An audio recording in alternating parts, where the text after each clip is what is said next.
episode 106. Dirty Mike is back one more time. Actually, I have a really fun episode today.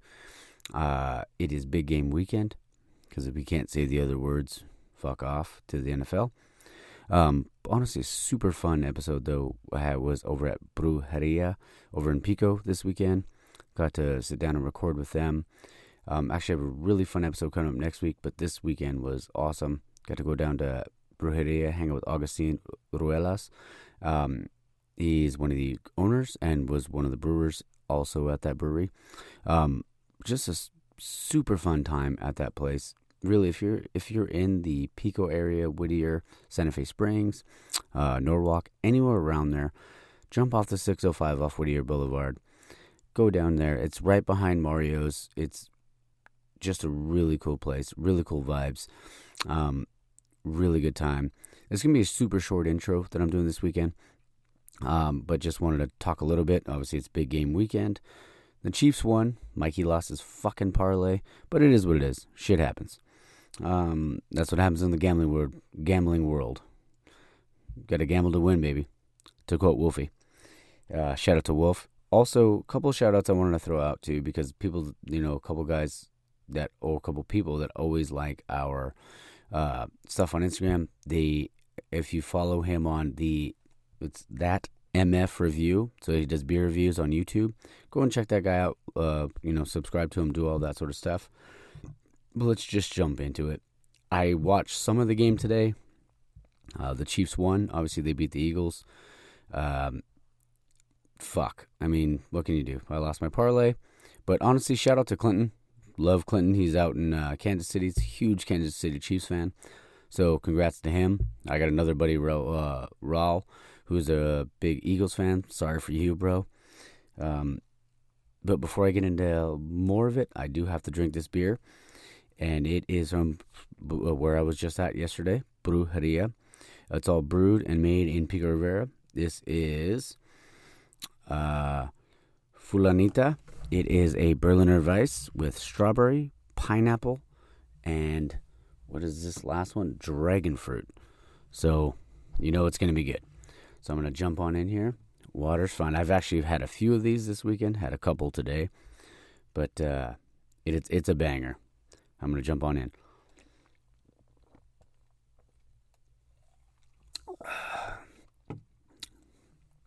Don't really have to say a whole lot about this one. It's a fucking big fat 10. It's a banger for sure. So if you're in the area, they have, we talked about it yesterday, me and Augustine. They're going to have a hazy on tap next week. They usually have them on tap. This week they didn't have them, but because they probably sell out so damn fast because they're so damn good.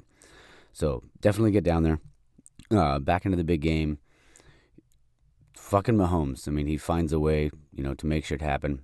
Really looked like the Eagles in the first half, just looked dominant.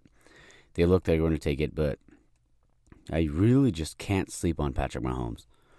Guy's a bad motherfucker. But, what can you do? Is what it is.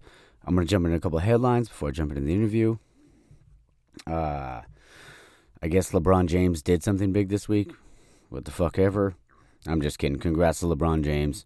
I'm not the biggest LeBron James fan, but, being the points leader of all time, congrats to him, or kudos. Fucking, who was it? KD went to the Suns. That's huge. And they kept Ayton. So, and also the Lakers got D'Angelo Russell. So, it looks like there could be a potential matchup there, depending on how the Lakers finish the season. Because I want to say they're 13th, I think, in the West right now. But we'll see. Another NFL thing. Derek Carr's visiting the Saints this week. So, something could happen there. I don't hate that. I think, actually, Derek Carr could probably... Not saying Jameis Winston was bad. I think Jameis Winston, when he was healthy, was a pretty decent quarterback. But I think Derek Carr could do well there. We'll see what happens. See how it all plays out. Something that kind of pissed me off today, not today, but this week, that Roger Goodell came out and said that he thought the officiating in the NFL has never been better. And I talked about it, was it 2 weeks ago after the Chiefs-Bengals game? That The officiating in that game was horrendous, and I feel like everybody felt that way. Obviously, that last play at the end of the game with the late hit was a complete. It was a total penalty. Totally understand that, but there was a lot of other missed calls and bad calls by the officials. And how are you going to come out and say that it's never been better? I know you're trying to back your guys, but come on, man. Like, officiating has just been terrible. And one thing we can say is like maybe it's been better in the regular season, but in the playoffs, when every little penalty is under a microscope, it's like, man, that's where of course that's when people see that shit and they're like, fuck. Well, no. That was a bad call. Like, there's bad call after bad call after bad call, or missed call, or, stuff like that. Oops, sorry. Mike's had a few tonight. Sorry. Keep burping. But the officiating, I just feel like for him to say that, like, it's never been better, like, clearly, I feel like he's just trolling all the fans. And it's like, you know what? You can go fuck yourself, Goodell. I mean, no free shout-outs, but, fucking Goodell just, kicking people out, doesn't even allow Barstool over at, to be a part of the Super Bowl festivities and all that shit. So, good, in my eyes, Goodell could just fuck off. But like I said, congrats to the Chiefs, all the stuff that they got going on. What more can you say, like, about Patty Mahomes? Guy's just a beast of a friggin' player. He can extend plays, like, honestly, like, not really anybody I've ever seen before. Like, maybe Elway, but Elway can't do half the shit that Mahomes can do. Same thing for Brett Favre, Aaron Rodgers, like Tom Brady. Like, Tom Brady is the GOAT. But the stuff that Pat Mahomes can do, and like the throws he can make, is just ridiculous. But that's all I really want to say. I just wanted to record a quick intro. A super fun episode here with Agustin. I hope you guys enjoy it. Whatever you do is don't take the under again. Mike always says take the over, and I took the under on fucking Jalen Hurts yards. So don't ever listen to me. Unless it's a lock. Unless I tell you it's a lock. Maybe I said that last week, but, what the fuck ever. Hope you enjoyed the episode. Hope you enjoyed the interview with Agustin. And I hope you guys, everybody goes down to, it's off of Whittier and Durfee. Go to Brewjeria. Super cool vibes. You can hang out there. I think I said it 100 times on the show when I was interviewing them. Cool vibes. They always have food trucks there or vendors there. Just support local businesses and support local craft breweries more than anything. All right, guys. Well, Taps fam, enjoy the show, and that'll do it. It's gonna be a while before I say take the over again when it comes to football, unless you guys want some XFL action. But take the over, motherfuckers. All right, guys, welcome back. I'm here with Agustin Brewjeria from Brewjeria. I can't say it, Brewjeria. Thanks for coming on the show, man.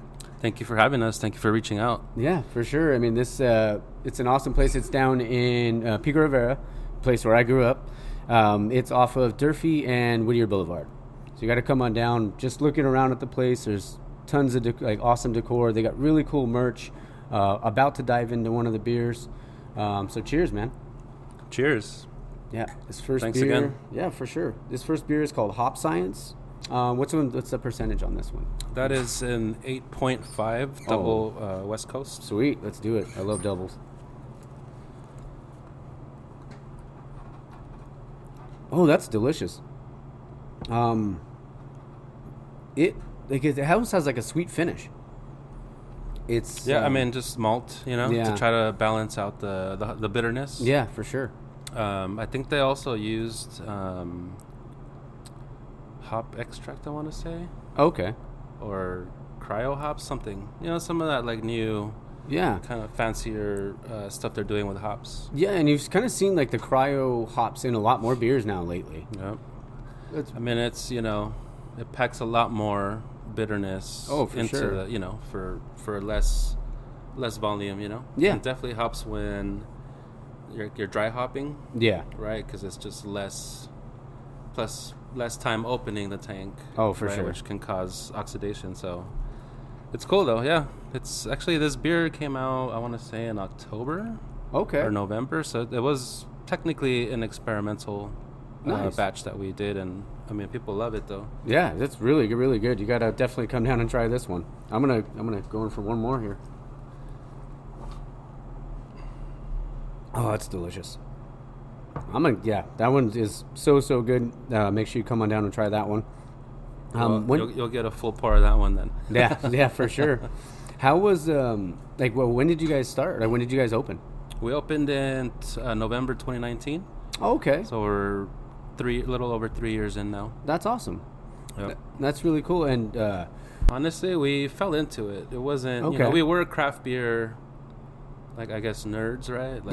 We were trying different types of beers, kind of finding those craft beer shops. Yeah. And just amazed at how many different types of beers there were. We were just sure. blown away, and so of course we're trying them all. Yeah. But it honestly, just a friend told us that he was homebrewing. Okay. And we're like, what? That also blew us away. It was yeah. What are you talking about? And we just went to his house one day. We went to buy the recipe. Okay. So that was kind of our part in it. And then we went to his house and, literally brewed on his stove. That's awesome. It's 5 gallons. Oh, yeah. Small okay. amount. But, I mean, honestly, the following week we went out and bought our own, started small, just the was typical homebrew kit. Oh, okay. What was it, an all-in-one, or what did you guys... No, it was we bought, an 8-gallon stainless steel pot. Okay. We bought a 6-gallon plastic fermenter. Yeah. And, we were buying literally the recipes at the homebrew shop, right? Oh, so, yeah. They have a red ale and an IPA and whatever. But we initially were, all into Belgians. Okay.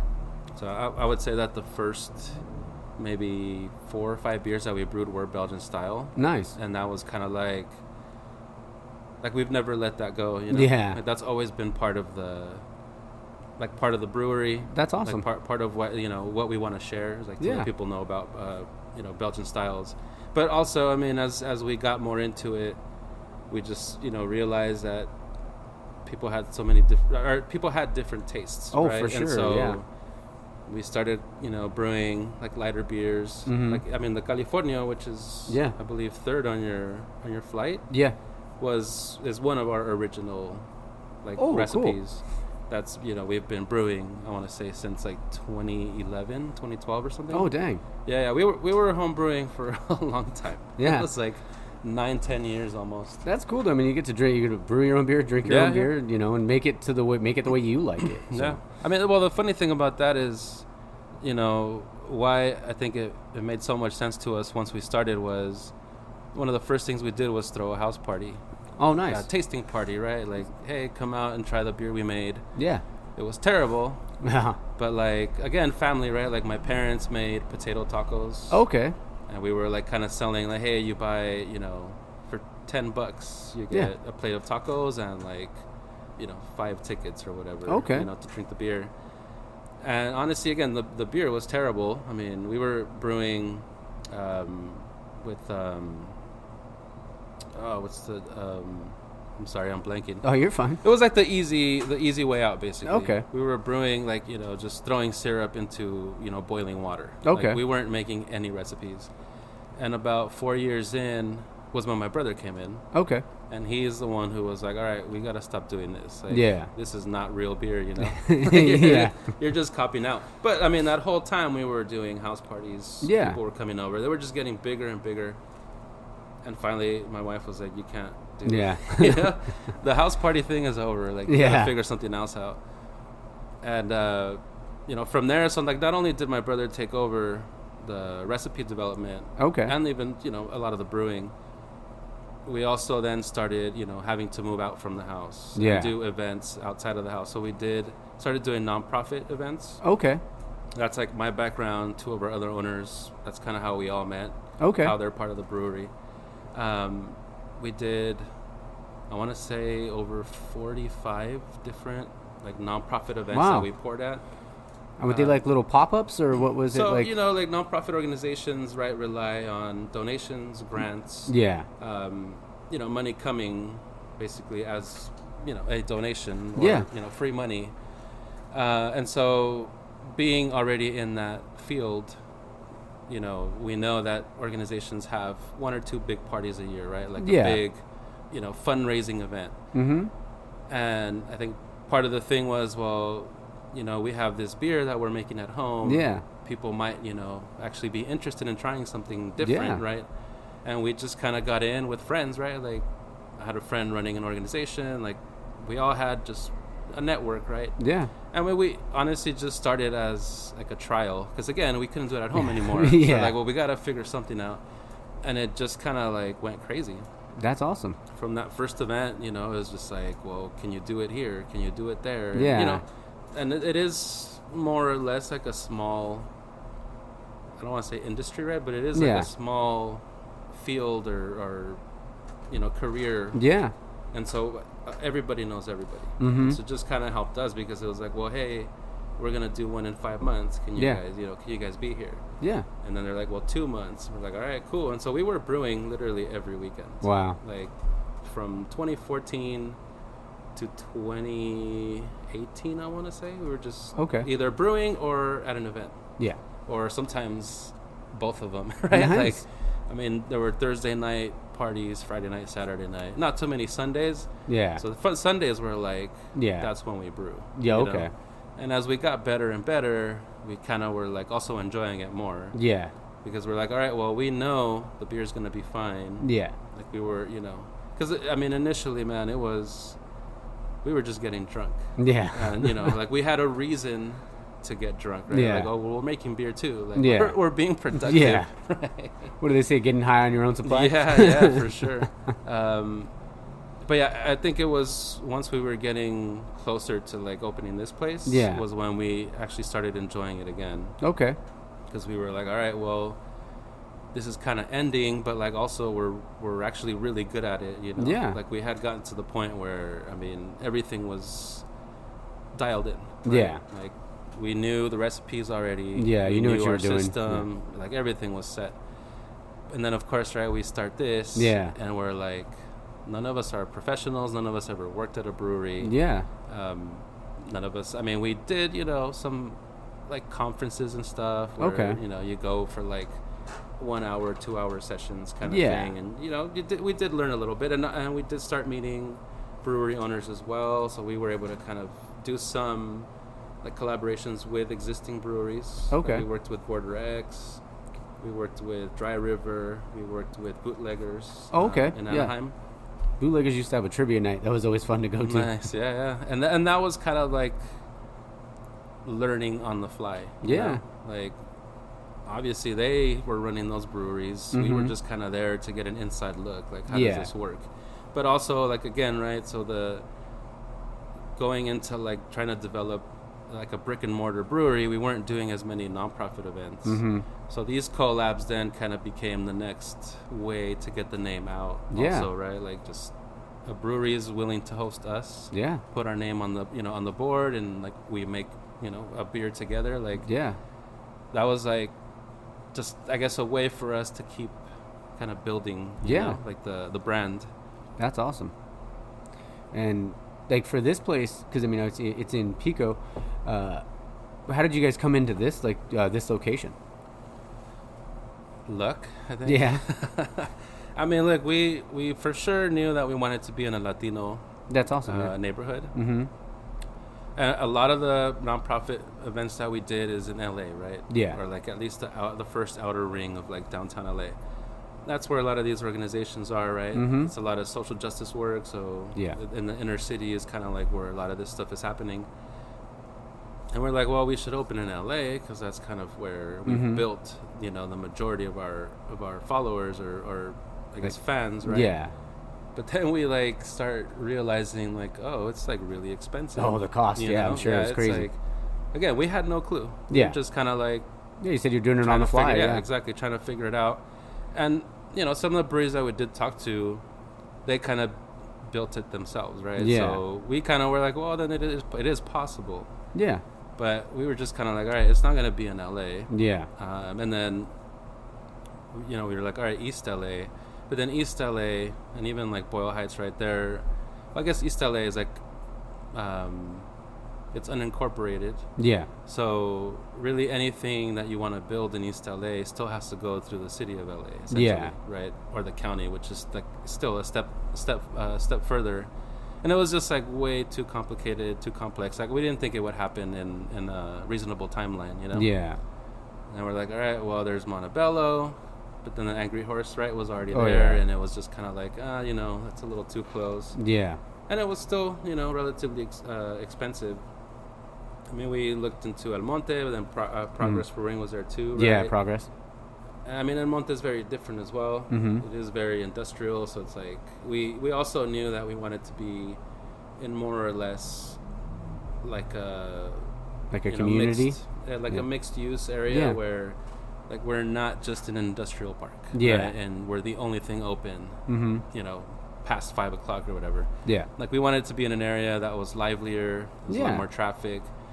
And I mean, and you get a ton on Whittier Boulevard. Whittier Boulevard, right? But it literally was luck because, I mean, we started meeting with the city, discussing the idea. They were totally against it at first. They didn't understand what it was. Yeah. They just thought, oh, they're trying to open a bar, right? We're like, no, that's, you know, it's not what this is. It's an education on beer.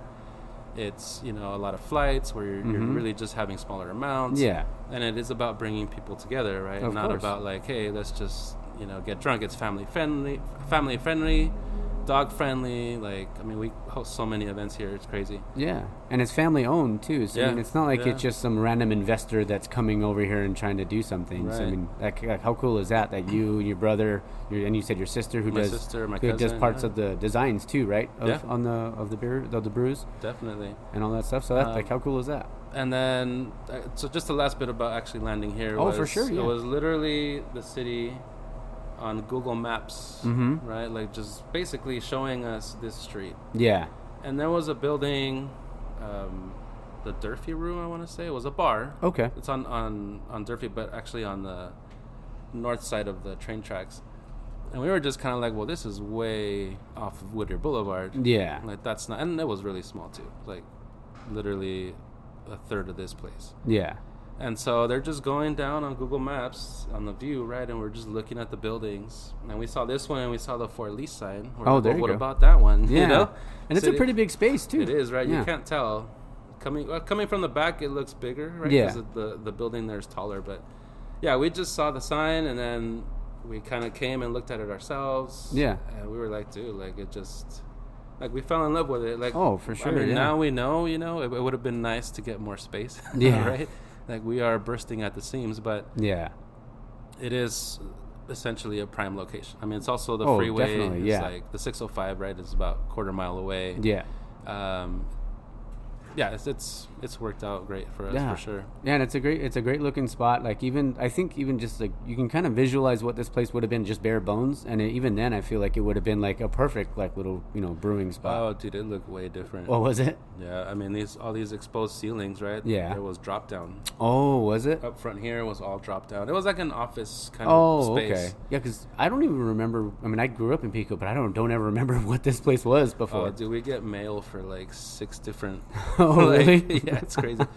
And actually, one of the things that, I mean, we just assumed, right, that we found like a lot of chopsticks in here. Oh, really? When we were doing like the demo, right? Yeah.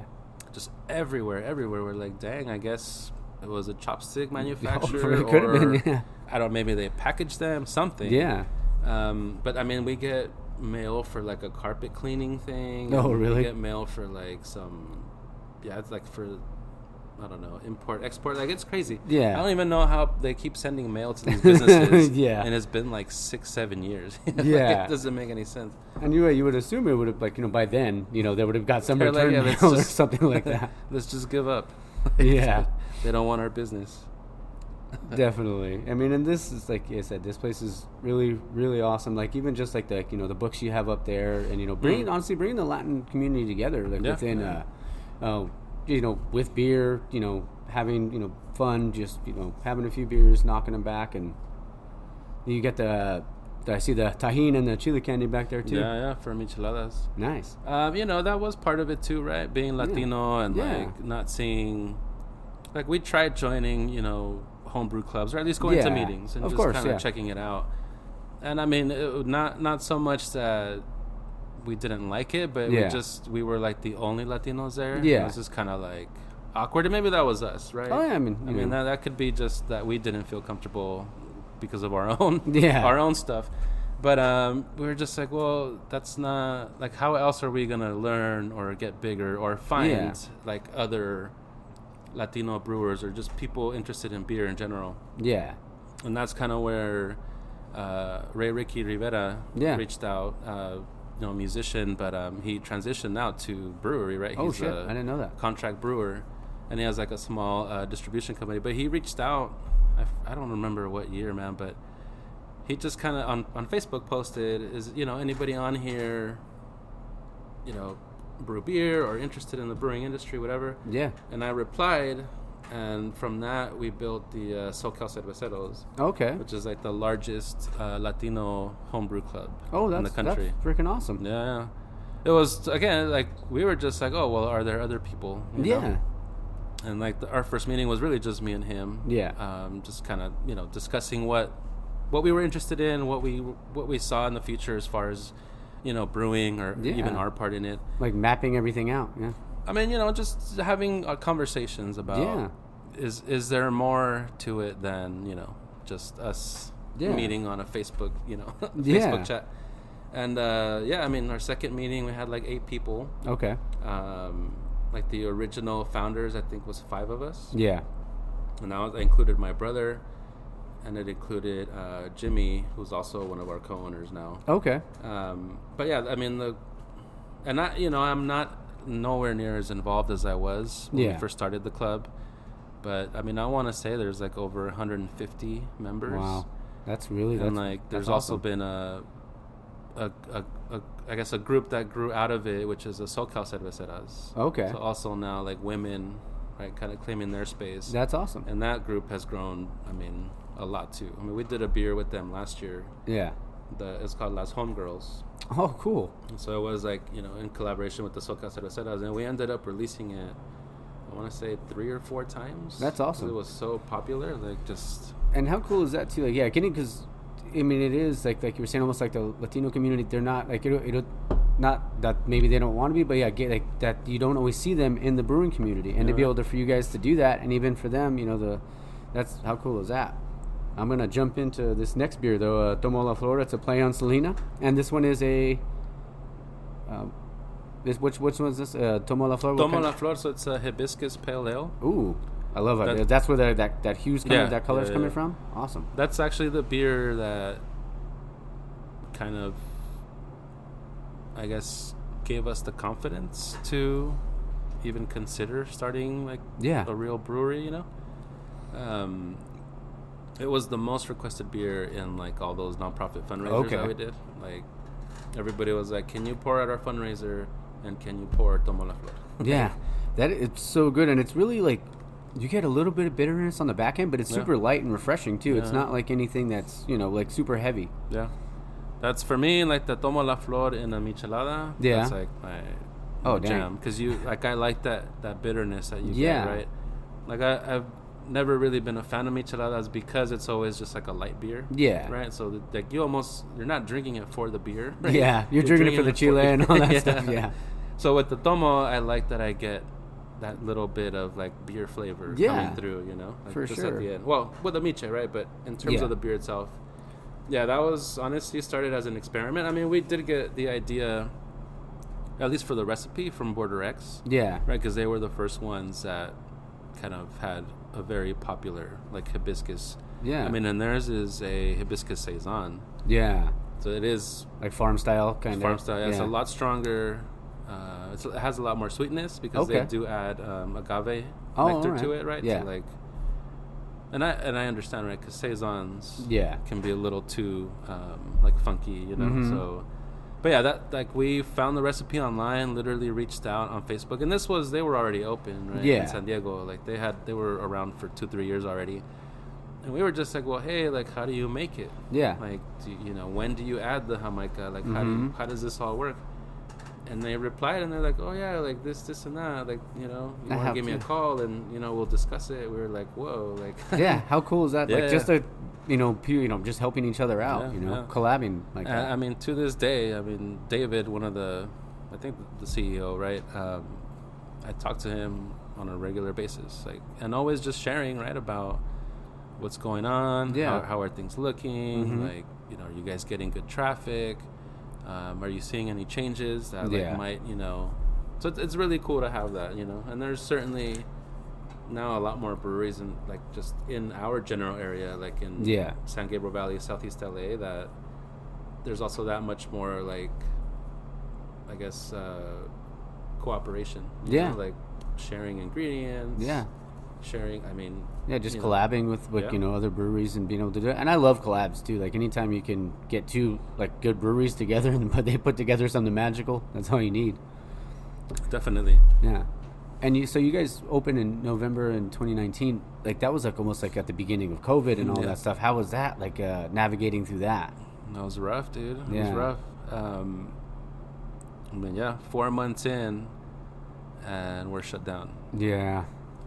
But I think it was, first and foremost, like all the money that the government put out to help businesses, right? To bail them out. Yeah, we were fortunate. That's and again, cool. right, like having that background in nonprofit work, like understanding how. Oh, I'm sure that helped like exponentially. How cities work, how the county works, how just government in general, right? So I honestly applied to every single grant, and every single like forgivable loan that you can think of, right? And we did have help. Our accountant was very helpful in that process too. But if it wasn't for that, honestly, I don't think we would have made it. Yeah, because we opened when we did. Because we were out of money, and we're like, well, we need to. You need capital. We need to replenish because otherwise we can't make any more beer. So if it wasn't for that, I don't think we would have been here. And we were. LA, was the worst hit, and because of politicians, or even just, administrators, right, for the city and the county, like they kept LA from reopening, specifically breweries. Oh, yeah. For much longer than the rest of the state. Oh, yeah. And so that also, again, right, the background I had, like just reaching out to the board of supervisors, going to meetings, like, working with also like our local Brewers Guild, like with all the other breweries already that were established that have been around. And it was cool. Obviously they screwed us over because we were closed for, I want to say, 3 or 4 months longer than everybody else. Wow. Excuse me. But we were able to get a loan through the county.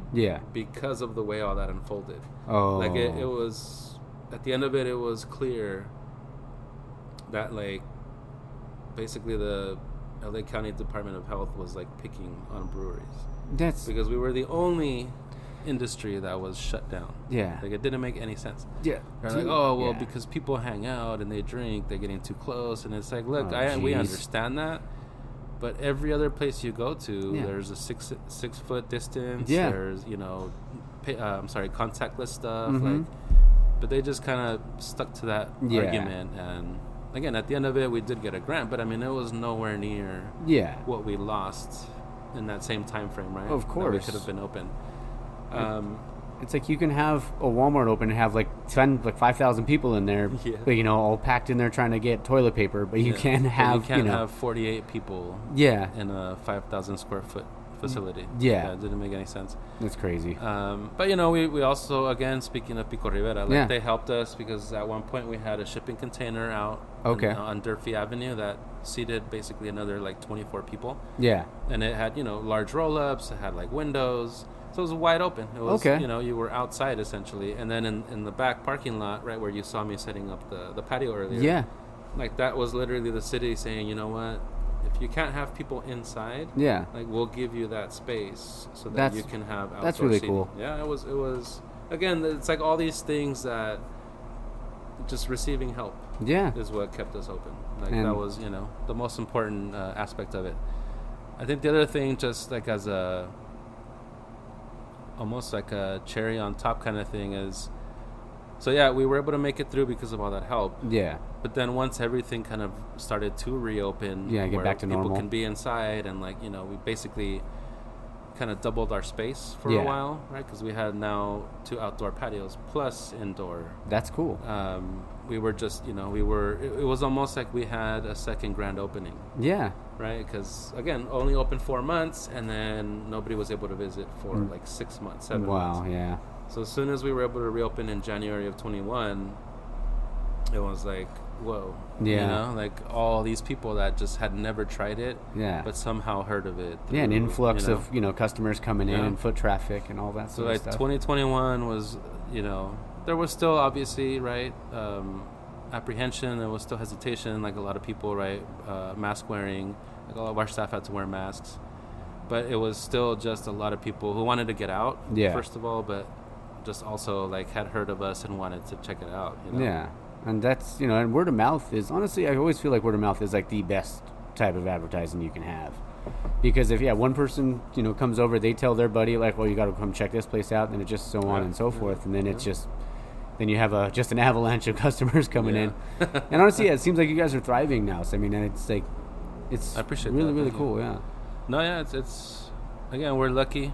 Yeah. You know, just the way things worked out, the support that we get, not only from our customers, from the city, you know, from our family, right? Yeah. Like, I mean, just keep it going, and it's like, all right, what can we do next, right? Like, how can we make the experience better? Yeah. Or what can we bring in to, like, you know, get more people to be interested in checking it out? Oh, for sure. You know, what kind of beer? I mean, we just recently bought a used kegerator so that we could pour more beers. Okay. Right? So we're now, I want to say we're at 18 right now on tap. Oh, wow. For a long time, we were literally at 12. Wow. So it was, you know. Yeah, you're almost doubling up. Yeah, that's cool. And it's funny, a brewery owner, right, when we were kind of in those beginning stages of thinking about opening a brewery, and we told him, like, yeah, you know, we're going to have 12 taps. And he was just like, nah, dude, it's not going to work. Yeah. He's like, you need way more. Yeah. And it took us, you know, 4 years, but like still, you know, sometimes it's a slow built process. You know, when you're doing all that sort of stuff and you're trying to, you know, navigate, especially what you guys had to go through. I mean, and like so many other small businesses had to go through with COVID. But I mean, like, being able to do it now you got 18 taps, and the beer's awesome. Thank you. I mean, we were able to increase our like volume in terms of tank space. Yeah. We started with 30 barrels, which we were like, holy cow, that's a lot, you know? Yeah. We were brewing like 1 barrel at home, right? So we would always be like, oh my God, we have like 5 barrels of beer. Like, that's a lot, you know? And then we opened the space, and it's like, where do we put 30 barrels of beer, you know? Yeah. And then as it kind of just kept like growing and growing, like now we're up to 100 barrels of tank space. And we're sometimes kind of like, what are we gonna do? That's a lot. You're at capacity. Yeah. As long as they come in here and keep drinking them, you can. I mean, you know, we hope so, man. Yeah. We definitely hope so. Yeah, it's such an awesome place. Even like I like the little michelada kind of cups out there, like what do they call it? Clay. It's like the clay pots. Yeah. That was actually from working with Cal State Fullerton. Oh, okay. So there was like a marketing class.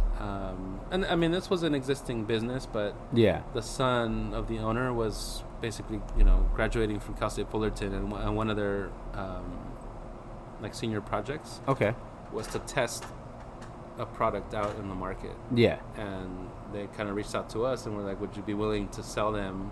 And actually they just gave them to us the first time around, right? They gave us like 4 cases of it. They're like, well, can you just see if it would sell? Yeah.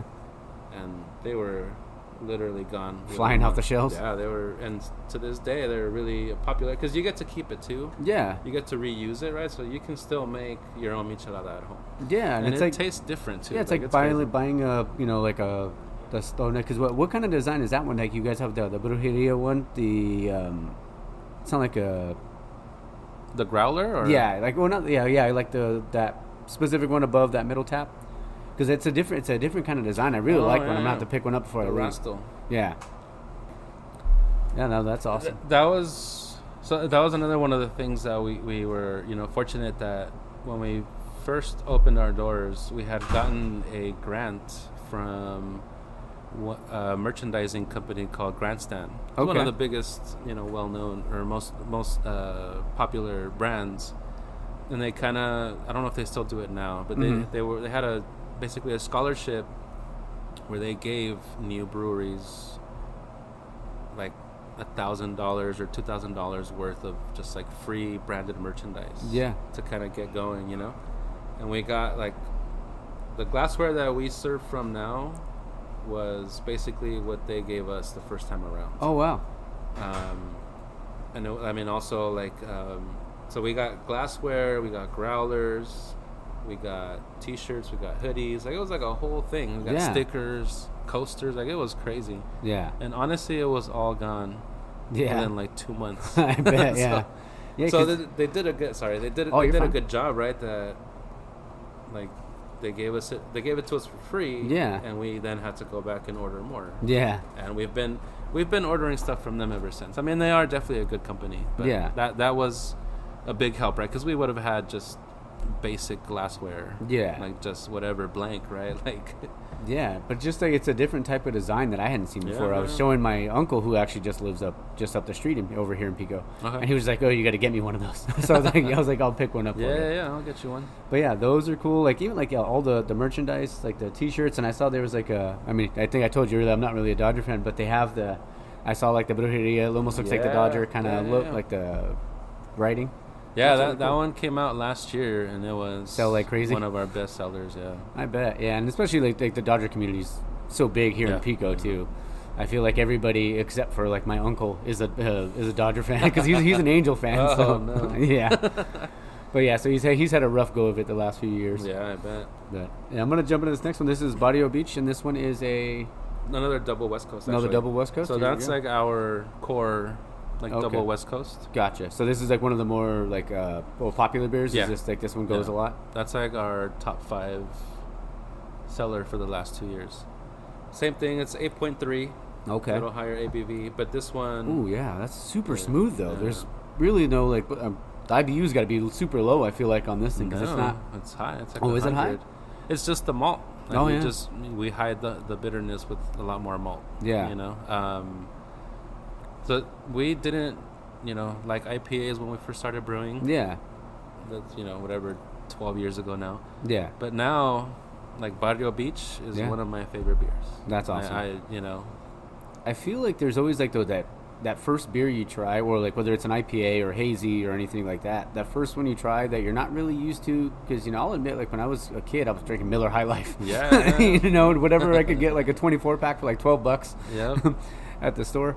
But then, you get that first taste of like what craft beer can be, and like you like that first one, and then that kind of opens up. It's like the gateway drug, getting into the different styles. I remember certainly memories not the best, but the Red Hook ESB. Oh yeah, yeah. Remember that? That was like where I was like, oh, I'm drinking craft beer. Yeah. But it's like I got it at CVS. Like it wasn't, Yeah. But I was like, all right, but I'm trying something different. Yeah. I'm not getting, like I used to drink Heineken. Yeah. I was just thinking the other day, like I used to drink St. Pauli Girl. I drank it too. I mean, it's cool, right? But like, I was like, it's just... You're thinking, it's an import, you know? Yeah, exactly. Newcastle. Oh, yeah. I think that was like... Newcastle's I used to drink a lot. I think it was Fat Tire was like the one that was like, oh, I'm drinking, And Fat Tire just recently changed. Like, it's not even the same beer anymore. Yeah, I saw they changed their logo and everything like that too. It's like now like more of a golden ale. Yeah. So like I guess sales were just plummeting. So we got to do a rebrand, but they completely just remade the beer, but it's still Fat Tire. It's weird.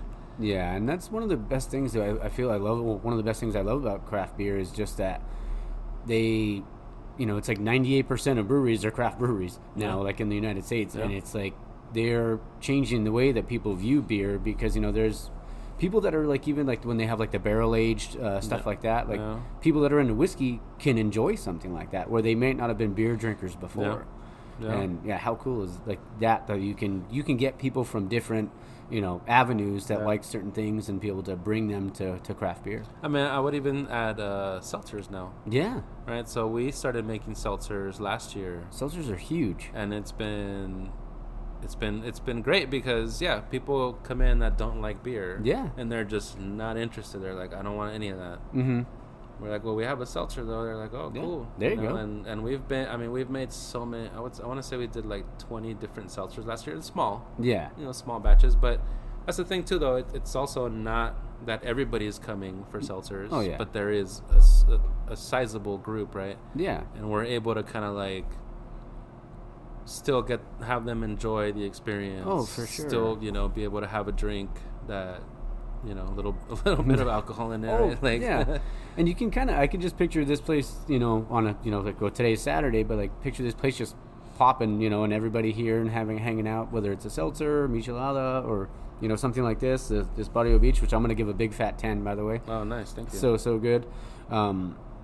It just looks like the overall, like the atmosphere, I can, picture like those, that door being open and everybody just hanging out, having a good time. And especially, like, one of my favorite things, like, because I didn't really know it was family owned until you and I talked earlier, and like, I don't know, I find that just like that's awesome to me, being able to get to collab with your brother or collab with your sister, and come together with certain ideas or maybe trying a different recipe or doing all that sort of stuff. No, it's been cool, man. It's that's also a big reason why we are where we are, right? Yeah, like just everybody pitching in. Yeah. Everybody helping out with a different part of the business, mm-hmm. and just kind of, again, always trying to think of new things that we can do. Yeah. New ways that we can kind of showcase things, right? Like, so it isn't, like, as much as at the end of the day, it is about the beer. Yeah. It's also just about creating community, right? So exactly. We host pop-up markets. We still do a lot of the nonprofit, like, donations and, like, collaborations and stuff. So, yeah.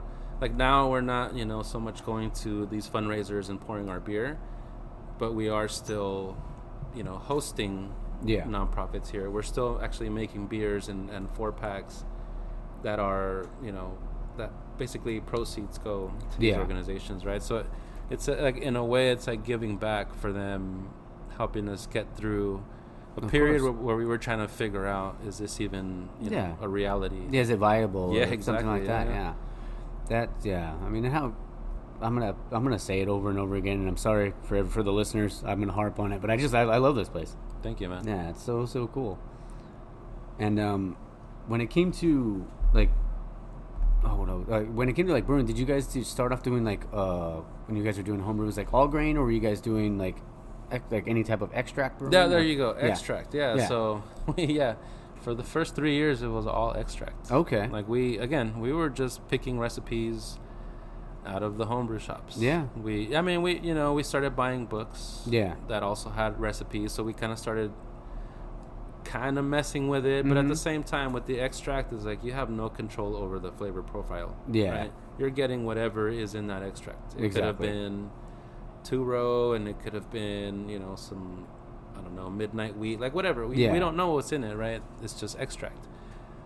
So it wasn't until my brother came in that we switched to all grain. Okay. And I mean, ever since then, right? So again, going from like 1 sack per recipe right at home to like 30 sacks like for, 1 beer, it's crazy, man. There's like so much dust here during the week. Yeah. We spend so much time just cleaning, just dusting the place to get back open on Thursday. It's crazy. On one thing, because I just took a homebrew class a couple weeks ago with my brother at Windsor. Okay.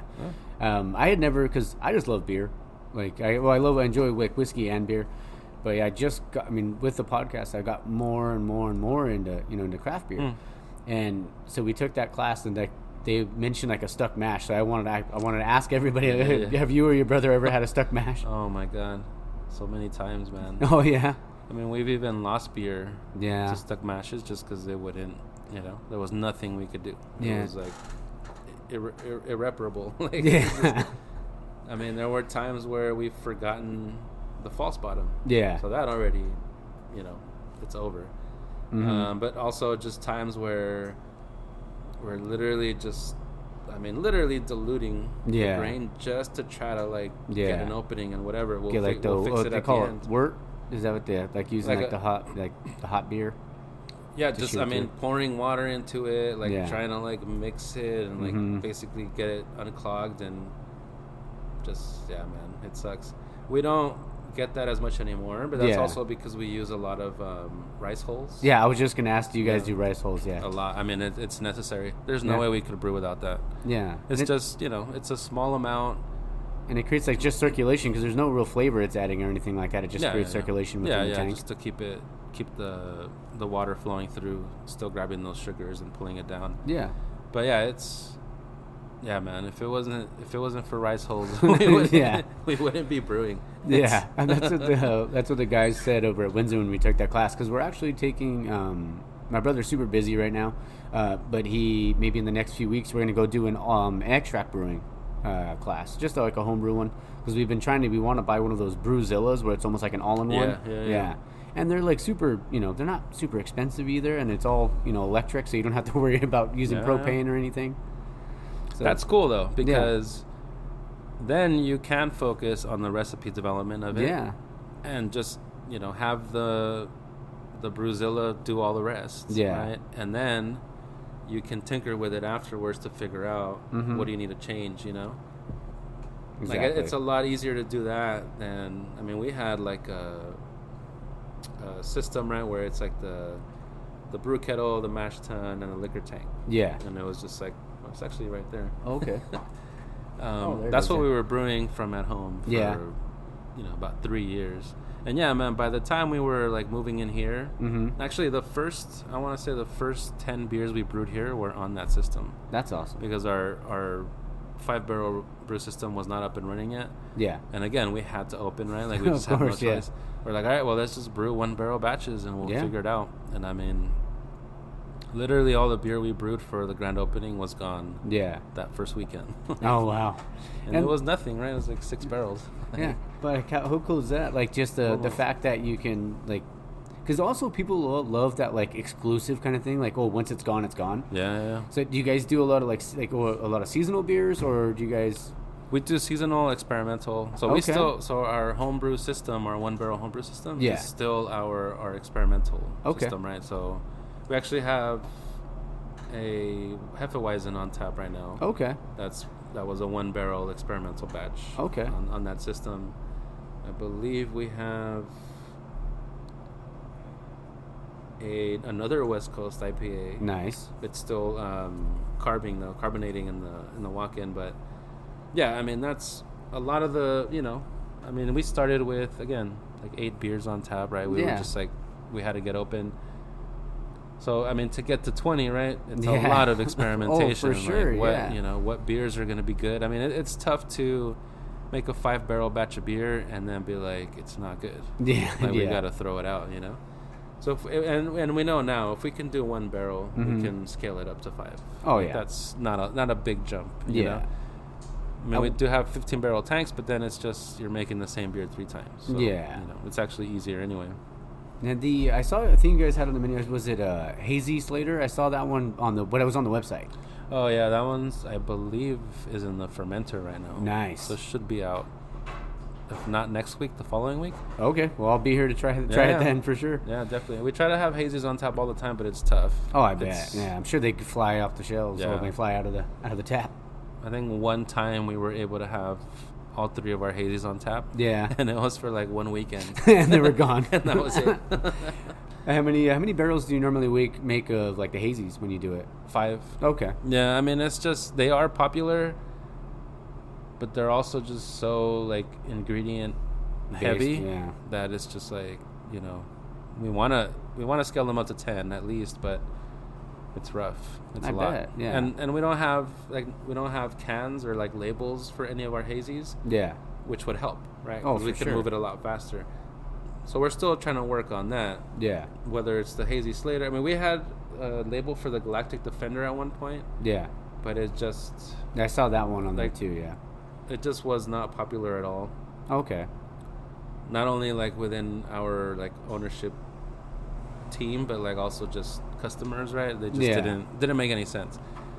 So we're trying to figure out how to get a label for our hazies, And then our Hop Off the 605, which actually that's is not on pretty tap sweet. yet, but that should be on tap next week as well too. Is that a new one that you go, or No, you guys have done that before? That's one of our OGs. Okay. At least from when we first opened. Like, Nice. And it was that just like we like our West Coast IPAs to be location specific. Yeah. Right. So Barrio Beach is like Rio Hondo. Yeah. Right. River, and then Hop Off the 605. I mean, that's literal, right? But also like it's a hoppy beer. Yeah. We have El Boulevard, who's another single. Is that like Whittier Boulevard? Yeah. Gonna play on that. That's so cool. We've been trying to play with that Nice. the whole time. Hop Science, not because again it's experimental, so it was more about let's see what it people like it or not. For sure. And this next one I'm doing is the California. Yep. And this one is it's a California Common. Yeah, I was wondering what that was. So it's a hybrid between an ale and like a pilsner. So it's supposed to be you can ferment it at cold temperatures. Okay. But it still has ale qualities, Super light. Yeah. Like I but said, the that's flavor one of our profile, OGs. it's like robust. It's like a really good flavor profile too. And that's only like 5.6, 5.3, something like that. Sorry. I was just gonna say these are the kind of ones with me and my brother. We go to the golf course. Snip, drop like 15, 16 of these on the course, then you'll wake up on the 18th green. That was kind of like our, I guess, homage to Anchor Steam. Okay. Like that's kind of the same style of beer. Right? Yeah. Like I know you just can't call it that, right? Because because they have that thing. But yeah, it's like a steam beer, right? So, and obviously that's a different concept, but like just the idea that you're fermenting an ale at almost pilsner temperatures. Yeah. And like that, it's just like a hybrid yeast that's able to give you some of those flavors. Of both, light and crisp, but also some kind of malts and like flavor that isn't overbearing. Yeah, it is super light. It's really crisp. It does it gives you that like pilsner or like lager kind of taste. Well, not taste, but like finish. I feel like, and then but you do get all those like robust kind of flavors where they're just kind of popping. Yeah. So good though. I did want to ask you because I know you're a football fan. I know, but who do you got in the big game tomorrow? I'm neutral. Yeah, I don't really care. Yeah, I'm a gambling man, so I'm just like whoever wins me some money. Yeah. No, I mean my team is out already, so it's kind of like Yeah, I get it. Like was there because you said you were a Niner fan, right? Yeah. How did you become a Niner fan? I was just curious because I'm a Packer fan. It's like, but I saw Brett Favre play, so I was like, that's what got me. My dad was a fan. Okay. When I was a kid, right in the early glory 80s. days. So, like the first Super Bowl I can really remember watching was the '89 when they demolished the Broncos. Oh yeah. 55-10. That was like where I was like really. I was like, okay. Yeah. Like I'm a fan, right? Like I like these guys. But like my favorite player was always Steve Young, right? Oh yeah. So to see him win, literally their last championship, like 20. Was that when they beat the Chargers? Yes. Yeah. Yeah. And that was like I remember they blew them out, right? Yeah, it was pretty 49-26. Those are the best games because you're just like, we went in there and kicked your ass. Yeah. But man, I really appreciate you coming on the show. Do you guys have anything like any events coming up? Because I know I saw in your thing you guys always have like events every week and you post every week. So yeah, make sure you follow. Is it Brewjeria on Instagram? On Instagram, yeah, it's Brewjeria Company. Okay, Brewjeria Company. So follow them. Yeah, I mean we always have different food vendors. Yeah, we always have events. I mean we'll host yoga Sunday mornings. Oh, that's cool. We have like poetry night. I mean, we do, again, like beer collabs, like releases and stuff. Yeah. So I think our first one will be at the end of March. Okay. But yeah, I mean, if you follow us on Instagram, Facebook, we're always kind of updating everything that's happening at the brewery. Yeah, it's cool because I always see like every week there's always something like, it'll be like, 2/9 this or, whichever's going on that specific day. Like I know this will come out tomorrow, but I saw today you guys had like paintbrush or it was like brushes and something, brushes and brews or something. Our take on Galentine's Day from Parks and Recreation. Oh, I love that show. So we're kind of like hosting an event for women, right? That's I mean, cool. it's really open to everybody, but we have like coloring books, so adult coloring books, nice. So, for people to de-stress. We have heart-shaped pink sunglasses. Okay. So that you can look at your beer with rose-tinted glasses. Right? Nice. We have a sold-out brews and brushes event. So we have this like a paint night kind of thing. Yeah, it's a company that we work with a lot. It's so they kind of already have like a ready-made, like I guess printed photograph on canvas. Okay. And they kind of help you draw it already, so you get awesome. Some assistance there. But it's sold out, 30 people. That's really cool. So yeah, we're expecting a pretty big day today. We're closed on the Super Bowl. Yeah. Honestly, the first time February 2020. Yeah. It was only 2 months in. It was like 2 people here. We were like, dang. Yeah. Like, I guess nobody likes to watch the Super Bowl here, right? Yeah. And then obviously with COVID and everything, we just haven't done it. But also, I mean, I will say a lot of our employees are actually football fans too. Yeah. So we kind of just took it as one of our holidays. Yeah. Right. So now we're just not open on the Super Bowl. Okay. I mean, yeah, my grandpa always used to take off. He called it Super Bowl Monday because he was so hungover from the day before. Yeah. Yeah. But again, man, I really appreciate this. Like, let me come over here before you guys open, do all this sort of stuff. And anything else you guys got coming up that you want to plug or anything? No, man. I just really appreciate the talk and being able to, just share what Brewjeria is, what we do, how we came to be. Yeah. Yeah. Thank you, man. And that's all I want to be able to hear your guys' story, like, being able to hear that. I mean, it just shows that no matter how hard life gets, like, you can still, if you have a dream or there's something you want to do, you can make it happen. For sure, man. Yeah. Thank you. Thank you again. again. Yeah, thanks again, man. You take care.